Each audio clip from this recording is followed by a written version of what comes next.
popularly known as Zamzam, has called on the ODM party leadership to unite all its members and address the growing rift being witnessed between the two factions within the party. Speaking during the Eid-ul-Adha celebrations, Omar expressed concern that the ODM party risks losing its strength if the internal divisions continue. Tunatoa mito kwa Dr. Oburu wasikilize wale watu ambao wamefungua nje na baadhi yao ni waanzilishi chama. Kama kina James Orengo ni mtu ambao alipigania uhuru ya pili 1991 tulikuwa naye. Na wakati chama hiyo ilianzishwa 2005 tulikuwa naye. Sasa iko nje. ODM takuwa kama NAK. Ile chama ambao umepotea sahi kama KANU. Sijui kundi nyingine bila inaendelea sahi. Hakuna manufaa tapatikana kwa farakano.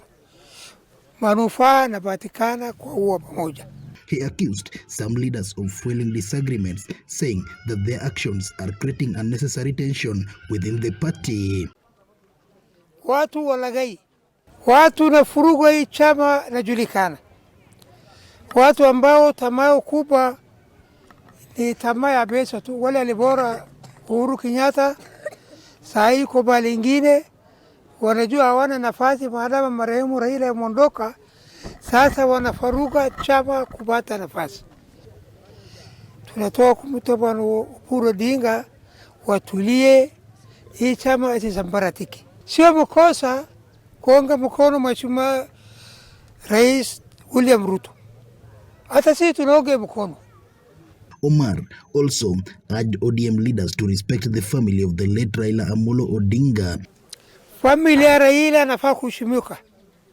Raila alifanya nchi kazi mingi, yeye ndo amelete watu sasa watu wanafurahia, amelete watu maneno mingi.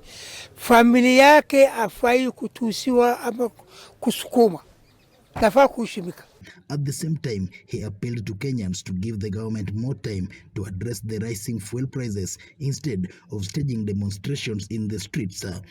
Mambo ya mafuta ambao unaendelea saa hii inaleta mazozano mingi, ufurugano, watu nakufa. Hii mambo sidhani kama nauzu serikali. Ingawa serikali kidogo alienda mbele, lakini mambo hiyo mambo nakabidi dunia mzima saa hii. Wakenya nafaa watulie, uangalie kitu unaendelea. Assalamu alaikum warahmatullahi wabarakatuh. Lennox Odede reporting for Ndizi TV Africa from Migori County.